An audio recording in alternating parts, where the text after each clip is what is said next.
व अहलीकुम नारा वक़ूदुहन्नास वल हिजारा। सदक़ल्लाहुल अज़ीम व सदक़ रसूलुहुन नबियुल करीमुल अमीन। इन्नल्लाह व मलाइकतहु युसल्लूना अलन नबी या अय्युहल्लज़ीना आमनू सल्लु अलैहि व सल्लिमू तस्लीमा। अल्लाहुम्मा सल्लि व सल्लिम बारिक अला सय्यिदिना व मौलाना मुहम्मदिन व बारिक व सल्लिम व सल्लि अलैहि। सलातुम व सलामुन अलैका या सय्यदी या सय्यदी या सय्यदी या मक्की या मदनी या अरबी या क़ुरैशी या हाशिमी या मुत्तलबी या रसूलल्लाह अज़्ज़ा व जल्ला व सल्लल्लाहु तआला अलैहि वसल्लम। रमज़ान मुबारक की आखिरी सात चल रही हैं। कुछ ही दिनों का मेहमान ये एक अज़ीमुश्शान रमज़ान शरीफ का महीना है। चूँकि एक घर के अंदर ये महफ़िल थी तो मैंने उसकी मुनासबत से कुरान पाक की सूरह तहरीम की आयत नंबर 6 का एक हिस्सा मैंने तिलावत किया है। अल्लाह रब्बुल इज़्ज़त की बारगाह में दुआ है मुझे इसका दुरुस्त मफ़हूम बयान करने, हम सबको सुनकर उस पर अमल करने की तौफ़ीक अता फ़रमाए। कुरान पाक की आयत करीमा के इस हिस्से के अंदर अल्लाह अज़्ज़ा व जल ने हमें अपनी और अपने घर वालों की इस्लाह का हुक्म इरशाद फरमाया है। हम इल्म दीन हासिल करते हैं, पढ़ते हैं और उसको दूसरों तक फैलाते हैं, खुद भी अमल की कोशिश करते हैं। लेकिन एक बहुत बड़ा तबका ऐसा होता है कि जो इल्म दीन को हासिल करने के साथ साथ दूसरों को भी पहुंचाता है, लेकिन उसके इल्म दीन से उसके घर वाले महरूम रहते हैं। तो अल्लाह अज़्ज़ा व जल ने कुरान पाक की इस आयत करीमा में इरशाद फरमाया, या अय्युहल्लज़ीना आमनू, ए ईमान वालो, कू अनफुसकुम व अहलीकुम नारा। फरमाया कि अपने आप को भी जहन्नम की आग से बचाओ और अपने घर वालों, अहलीकुम, अपने अहल को भी नार से बचाओ। अब मुफस्सिरीन कराम ने इस अहल की तफसीर मुख्तलिफ अंदाज में फरमाई है। एक तो सीधी सी बात है जो हमें समझ में आती है कि हमारे जो घर वाले हैं, जहाँ हम रहते हैं, हमारे वालिदैन हैं, बहन भाई हैं, बीवी बच्चे वगैरह हैं, इनके लिए हुक्म अल्लाह ताला इरशाद फरमा रहा है कि इनको बचाओ जहन्नम की आग से, खुद भी बचो। लेकिन बाज़ मुफस्सिरीन फरमाते हैं कि यहाँ अहल मुक़य्यद नहीं है, बल्कि यहाँ अहल से मुराद हमारी हर उठक बैठक है। जिन लोगों के साथ हमारा ताल्लुक़ है वो घर की सूरत के अंदर हो, हम घर में रहते हैं, हमारे साथ रहने वाले लोग जो हैं उनके लिए हुक्म है कि ये हमारे अहल हैं, हम इनको जहन्नम की आग से बचाएं। हम कारोबार करने जाते हैं, हम नौकरी पेशा अफराद में से हैं, तो हमारे साथ कुलीग्स जो हैं वो हमारे अहल हैं, वो हमारे साथ मौजूद होते हैं, उनको हम जहन्नम की आग से बचाएं। इसी तरह से हमारे रिश्तेदार जिनके साथ हमारा आना जाना ज़्यादा है, जिनके साथ उठना बैठना ज़्यादा है, वो हमारे अहल हैं, हम उनको जहन्नम की आग से बचाएं। अब कुरान पाक की इस आयत करीमा के अंदर अल्लाह अज़्ज़ा व जल ने ये तो हुक्म इरशाद फरमाया कि अपने आप को जहन्नम की आग से बचाओ। लेकिन अल्लाह अज़्ज़ा व जल ने इस आयत करीमा के अंदर ये बयान नहीं फरमाया कि हम अपने आप को जहन्नम की आग से बचाना चाहें तो कैसे बचाएं। कुरान पाक में शायद हो सकता है सैकड़ों बार ये अल्लाह अज़्ज़ा व जल ने इस बात का तज़किरा फरमाया कि मोमिन और अच्छे आमाल करने वाला शख्स वो जन्नत में दाखिल होगा, और काफिर और बुरे आमाल करने वाला, अल्लाह अज़्ज़ा व जल के अहकाम की नाफरमानी करने वाला शख्स जो है वो जहन्नम के अंदर दाखिल होगा। अल्लाह अज़्ज़ा व जल किन आमाल को पसंद फरमाता है, कौन से अल्लाह अज़्ज़ा व जल की ज़ाते पाक के बारगाह में महबूब आमाल हैं और कौन सी उसकी नाफरमानियाँ हैं, इसको जानने के लिए हमें इल्म दीन हासिल करना पड़ेगा।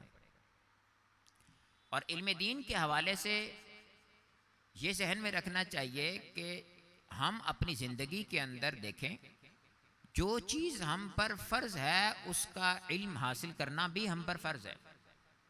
जो चीज़ हम पर वाजिब है उसका इल्म दीन हासिल करना भी हम पर वाजिब है।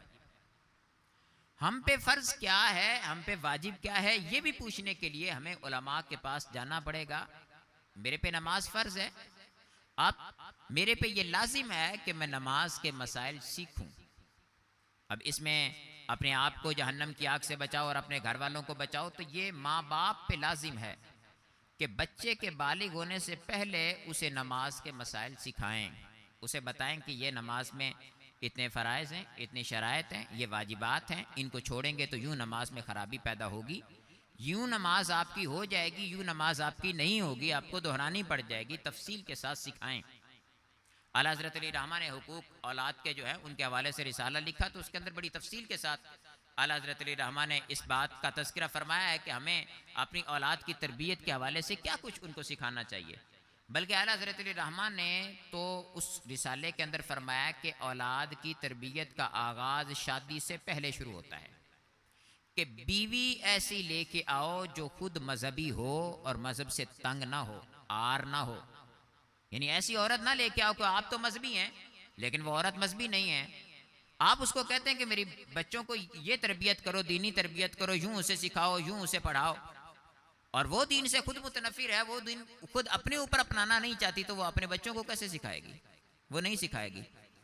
अगर मैं ऐसी औरत घर में लेके आता हूं जो फिल्में ड्रामे देखने वाली औरत है, तो मेरे बच्चे भी फिल्में ड्रामे देखेंगे।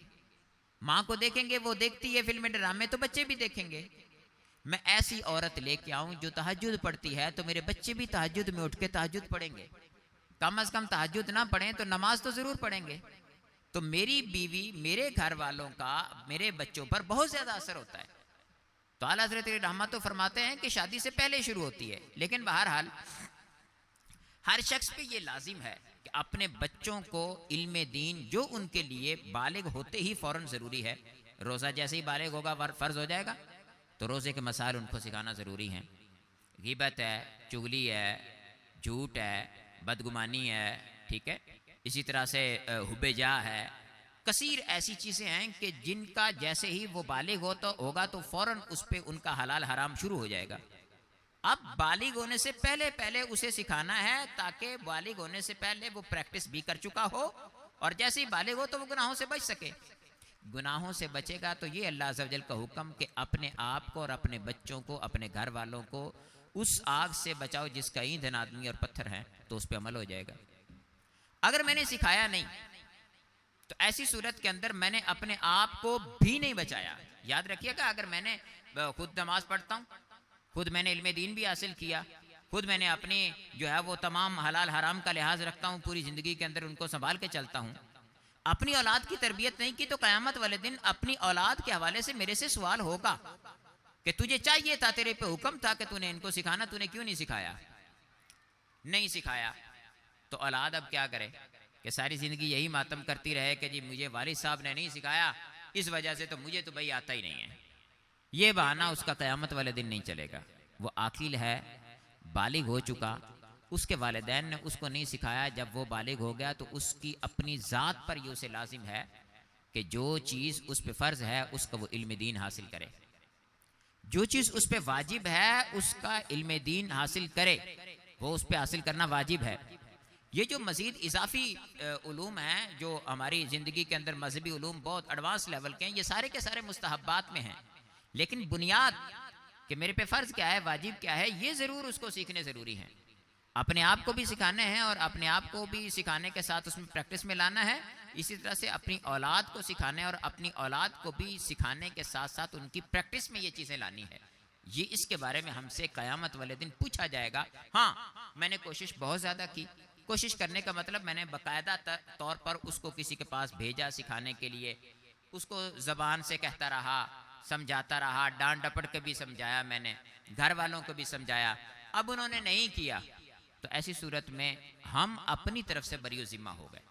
रही ये बात कि उन पे क्या है, तो वो अल्लाह अज़्ज़ा वजल और उनका मामला है। मुझे ये हुक्म नहीं है कि मैं उनसे कदा ताल्लुक़ कर लूँ, मैं उनको छोड़ दूँ, मैं उनसे अलग हो जाऊँ, जुदा हो जाऊँ, नहीं।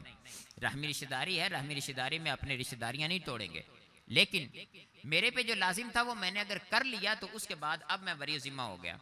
अब हर बंदे पर अलग अलग से उन पे फ़र्ज़ है, उन पे लाजिम है कि वो अपने उलूम हासिल करें, उन्हें ये पता हो कि उन्हें क्या ज़रूरी है, क्या वाजिब है, क्या फ़र्ज़ है, और उस पे अमल किस अंदाज में करना है। याद रखिएगा, फ़कत इतना मालूम हो जाना कि मेरे पे क्या फ़र्ज़ है, मेरे पे क्या वाजिब है, ये भी काफ़ी नहीं होता। बल्कि ये पता होना चाहिए कि इसको मैंने अदा कैसे करना है। बाज़ औक़ात हमें बहुत सारे शरई मसाइल होते हैं, जैसे नमाज की बात कर लें, पता है सबको नमाज फ़र्ज़ है, तो पता हो जाना काफ़ी तो नहीं होगा उसके लिए, उसको बाकायदा तौर पर नमाज सीखनी पड़ेगी।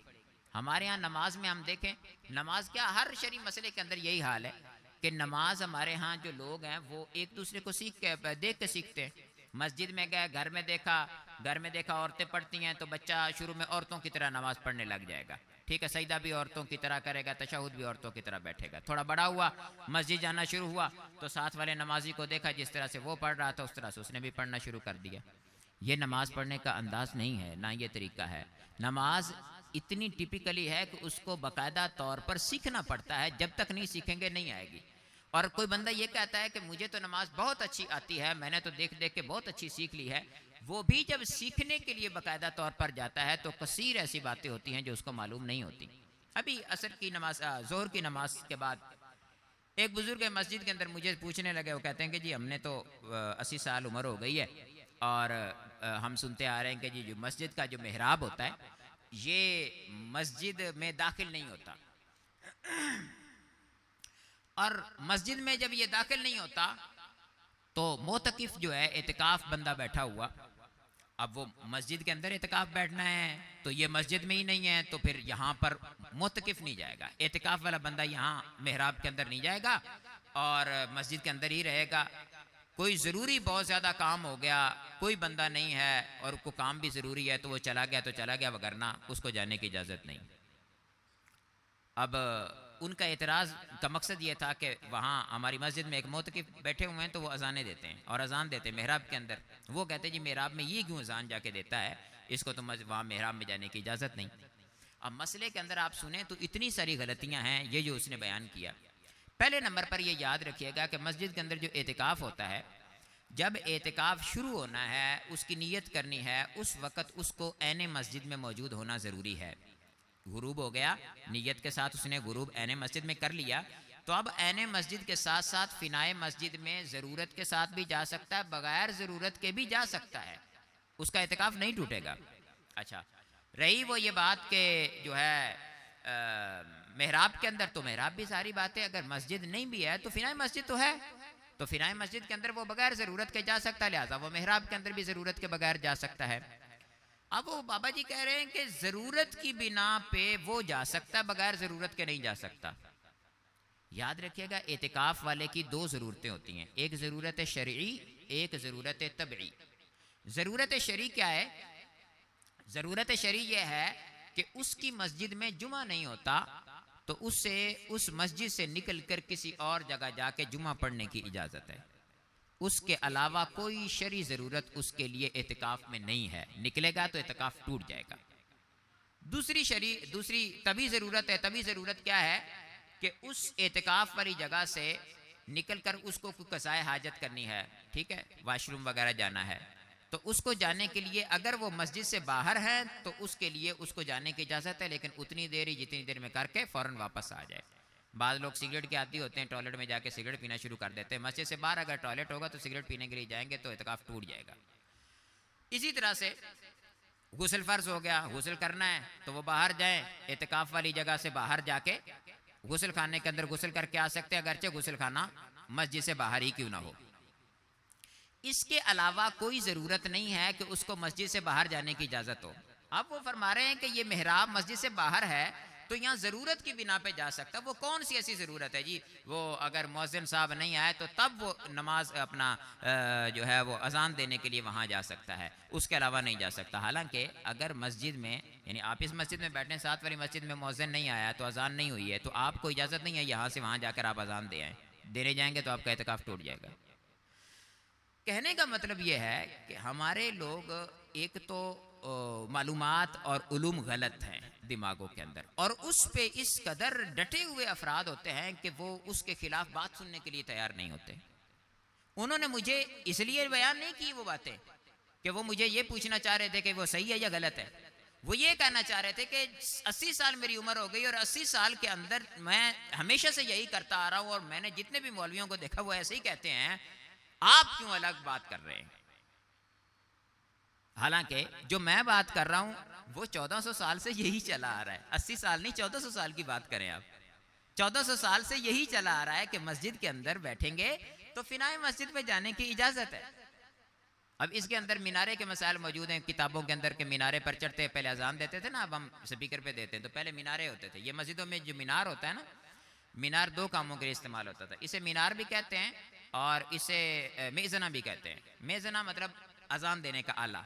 इसके ऊपर लोग चढ़ते थे और ऊपर जाके जो है वो अजान देते थे, और जब ऊपर जाके अजान देते थे तो अजान किबले की तरफ मुंह करके देनी है, तो फिर दाएं बाएं वालों का आवाज़ नहीं पहुंचेगी, तो हय्या अलस सलाह में सीधी तरफ और हय्या अलल फलाह में उल्टी तरफ मुंह करना पड़ता था। तो ये अभी भी सुन्नत बाकी है, ये हम करते हैं मुंह, लेकिन माइक जो होता है हमारे सामने होता है, माइक में अजान देते हैं। दूसरा, इसको मीनारा कहते थे। मीनारा इस वजह से कहते थे कि लोग इसमें लाइट लगा देते थे। अब लाइट लगाने से पूरी मस्जिद का सहन रोशन हो जाता, दूर तक लाइट फैल जाती। मीनार नूर का आला यानी रोशनी का आला इस माना में इस्तेमाल होता था। अब ये इस पे चढ़ के अजान देना, इसके बारे में फुकहा ने मसाइल लिखे हैं कि इस पे चढ़ के अजान देंगे तो कोई मसला नहीं है, आपका इत्काफ नहीं टूटेगा क्योंकि ये फिनाए मस्जिद के अंदर है। लेकिन उनकी गलत मालूमात की वजह से वो खुद भी दुरुस्त नहीं, और वो चाह रहे हैं कि जो दुरुस्त हैं वो भी मेरे मजहब पर चले और मेरी बात पर चले। यानी हमारे अंदर जो जहालत का आलम ये हो चुका है। बहुत ज़्यादा ज़रूरत है इल्म दीन के हासिल करने की।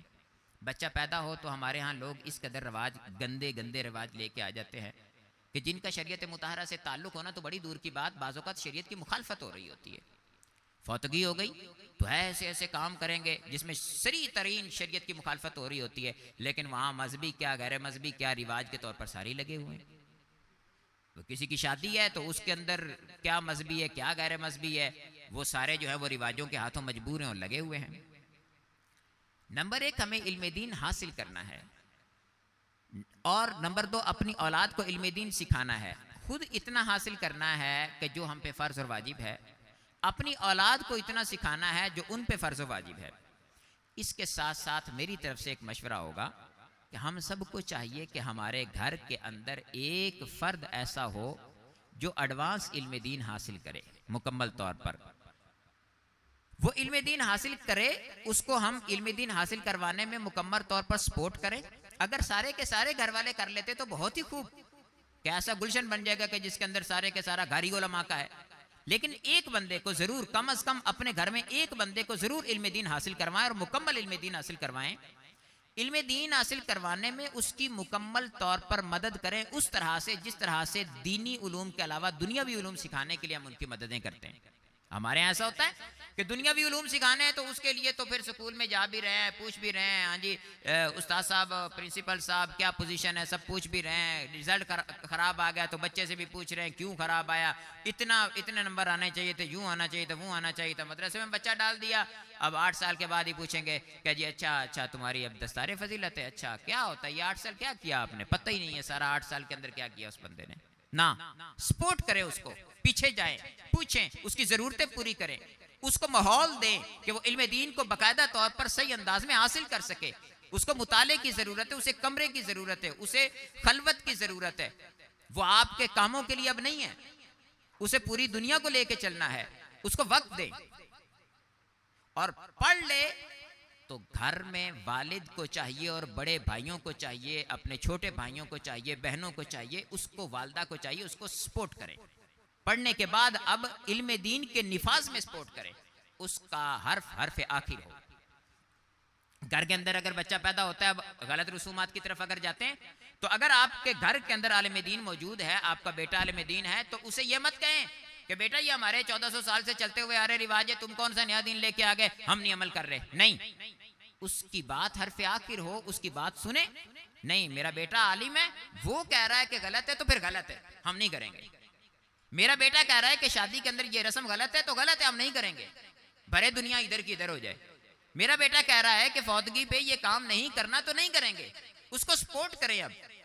अब ऐसा ना हो कि नाउज़ुबिल्लाह उसको टॉर्चर करें आप उल्टा, वो बेचारा खुद परेशान हो जाए कि मैं इनके अंदर तो अकलियत हो गया, कि मैं तो एक मतलब एक सफेद कव्वा बन गया इनके अंदर, कि मुझे ही सारे लोग देख के टॉर्चर कर रहे हैं।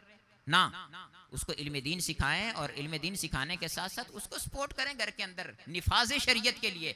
हम बातें बड़ी करते हैं, निफाज शरीयत की बात होगी जो मुल्क में हमारे इस्लामी कानून नाफिज होना चाहिए, मेरी बड़ी ख्वाहिश है दिली इस्लामी कानून नाफिज हो। अपने घर में तो कर लो। अपने घर में मैंने इस्लामी कानून नाफिज नहीं किया, मैं चाहता हूं कि मुल्क के अंदर इस्लामी कानून नाफिज हो जाए। मैंने अपनी जात पे इस्लाम को नाफिज नहीं किया, मेरे से अपने 5 नमाजें मस्जिद में जाके नहीं पढ़ी जाती, ठीक है, लेकिन मैं समझता हूं कि नहीं पूरे पाकिस्तान के अंदर इस्लामी कानून नाफिज होना चाहिए। मैं अपने घर के अंदर इंसाफ नहीं करता, कोई बेटों से ज्यादा प्यार करते हैं तो कोई बेटियों से ज्यादा प्यार करते हैं, कोई बेटों को ज्यादा नवाज रहे, कोई बेटियों को ज्यादा नवाज रहे। और विरासत की तकसीम आए तो बेटी है ही नहीं, वजूद में ही नहीं है। वो कल मेरे से एक बंदा पूछ रहा था मसला, मैंने घर बताया कि एक बंदा इस तरह मसला पूछ के गया है, घर वाले पूछ रहे हैं कि उनकी बेटियां कोई नहीं है। मैंने कहा मेरे तो ज़हन में नहीं बात आई है। यानी उसने तकसीम कारी घर की है। वालिद साहब से वो बंदा कह रहा है कि जी हम लोग जो है भाई कहते हैं कि हम इसमें रह नहीं सकते, अब फैमिलियां बड़ी हो गई हैं, बच्चे भी हो गए हैं, तो हमें ये आप इसको बेच के तकसीम कारी कर दें, पैसे दे दें ताकि हम अपने अपने घर अलग ले लें।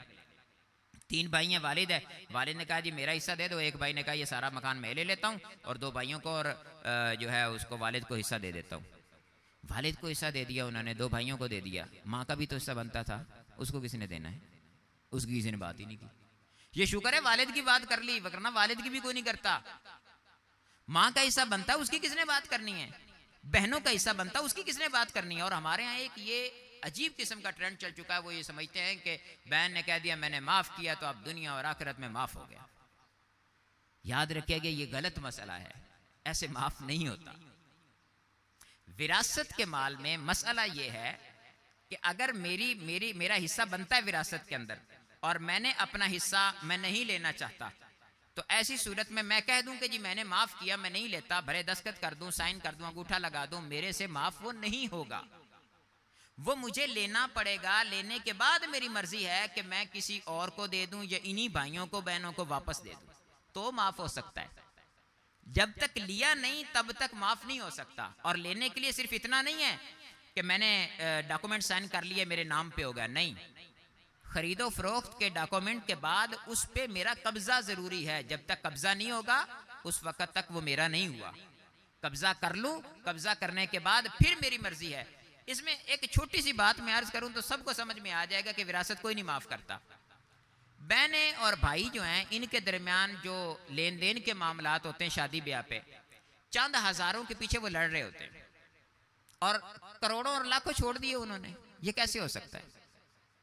जो बहन 1000 माफ नहीं कर रही वो तुम्हें लाखों कैसे माफ कर रही है? वो लाखों तुम्हारे गंदे मुआशरे की वजह से कर रही है। उसे पता है कि सारी जिंदगी इसने और इसकी बीवी ने मुझे टॉर्चर करना है, इस वजह से वो माफ कर रही है। तो घर के अंदर कंक्लूजन मेरे इस सारे जो है वो वाज का ये है, घर के अंदर एक आलिम दीन जरूर बनाएं। अभी रमजान के बाद दाखिले शुरू हो रहे हैं, तो सबको चाहिए कि जिनके भी बच्चे हैं, जिनके बच्चे छोटे हैं, तो वो नियत कर सकते हैं कि इंशाअल्लाह जब बड़े होंगे तो उनको मैं आलिम दीन बनाऊंगा।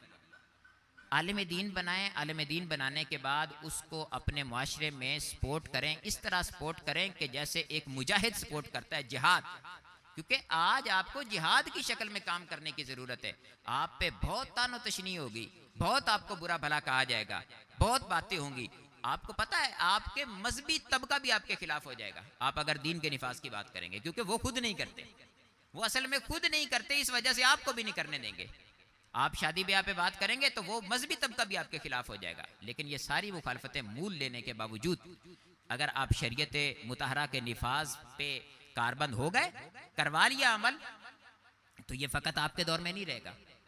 जब आपकी औलाद औलाद दर औलाद काफी दूर तक इसका असर जाएगा और वो सब जो नेकी का काम करेंगे उस सब का सवाब आप अकेले को मिलेगा कि आप उसके मुहर्रिक हैं, आप उसको करवाने वाले हैं।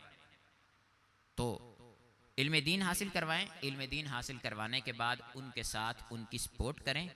खुद इतना ज़रूर इल्म दीन हासिल करें जो हम पे फ़र्ज़ वाजिब है, और अपनी औलाद को वो तमाम उलूम हासिल करवाएं जो उन पे फ़र्ज़ वाजिब हैं। इसके लिए हमारे पास बड़ा आसान तरीका जो है वो ये है कि हमारे ऑनलाइन जामियातुल मदीना मौजूद है, जिनके अंदर फ़र्ज़ उलूम कोर्स होता है। ठीक है, फ़र्ज़ उलूम कोर्स वो उनको करवा दें। नहीं करवाते, कम अज़ कम आप मदनी मुज़ाकरा, हर घर के अंदर टीवी होता है, टीवी पे मदनी चैनल पे मदनी मुज़ाकरे चलते हैं, मदनी मुज़ाकरों के अंदर ज़रूर उनको शिरकत करवाएं, अपने बच्चों को साथ में लेके बैठे, खुद भी देखें और साथ में लेके बैठे। और आपका घर के अंदर रोबो दबदबा ऐसा होना चाहिए कि जब आप बैठे हो तो आपके सामने जो है वो कोई और चैनल ना लगे, ऐसा आपका स्टेटस होना चाहिए घर के अंदर। तो आप बच्चों को भी साथ में लेके बैठे, बीवी को साथ में लेके बैठे और घर के अंदर जो है वो मदनी चैनल को चलाकर मदनी मुज़ाकरा दिखाएं। फिर अल्लाह ताला की बारगाह में दुआ करें, या अल्लाह मैं यहीं तक ला सकता था, दिल को फेरना मेरा काम नहीं है, वो तेरा काम है, मैंने इतना कर दिया। और मोमिन का हथियार दुआ है और मेरा हथियार दुआ है, मैं उस हथियार को इस्तेमाल कर रहा हूँ, अब इनके दिल तू फेर दे। तो इंशाअल्लाह अज़्ज़ा वजल अल्लाह ताला की रहमत से बड़ी उम्मीद रखी जा सकती है कि वो बंदे जो हैं वो फिर जाएंगे। अगर घर आपका रसूल पाक सल्लल्लाहु अलैहि वसल्लम की दीन की तरफ फिर गया तो इंशाअल्लाह दुनिया में भी आपका घर जन्नत का गहवारा बन जाएगा। वगरना परेशानियाँ, लड़ाई झगड़े, गाली गलोच, एक घर में जैसे अभी गुर्बत का माहौल है, जो लोग एक मुतवस्सित तबका थे वो आज गरीब है, और जो एक अमीर तबका थे वो आज मुतवस्सित तबके में नाजिल हो चुके हैं। मुश्किलात बहुत है। आप देखें हज की बात कर लें, 1.5 लाख का कोटा था, 76,000 जो है वो दरखास्तें आई हैं, उन्होंने कहा कि हम कुरानदाजी ही नहीं कर रहे। पहले ज्यादा होती थी, कुरानदाजी करके भेजते थे, इस मरतबा उतना कोटा भी नहीं पूरा हुआ। क्यों? हालांकि गवर्नमेंट का हज तो सस्ता होता है, प्राइवेट उससे महंगा होता है। तो गवर्नमेंट का हज इतना है तो प्राइवेट वाले क्या करेंगे? हर बंदे पे असर पड़ेगा उस चीज का, ठीक है। तो माहौल बहुत इस तरह से है, वो टेंस माहौल की वजह से क्या है कि लड़ाई झगड़े मजहब से दूरी की वजह से होते हैं। अगर हमारे अंदर मजहब होगा, हमें शुक्र, हमें सब्र, हमें दूसरों के हुकूक का लिहाज होगा, तो इंशाअल्लाह अज़्ज़ा वजल कभी भी हमारे घर के अंदर इस तरह से लड़ाई झगड़े वगैरह नहीं होंगे और सुकून और इत्मीनान वाला हमारा घराना होगा। तो दीन हमारे घर के अंदर आकर हमारे घर को भी जन्नत बनाएगा और हमारी आखिरत को भी संवारेगा। अल्लाह ताला की बारगाह में दुआ है जो सुना उस पर अमल करने की तौफीक अता फरमाए। आमीन बिजाहि नबील अमीन सल्लल्लाहु अलैहि वसल्लम।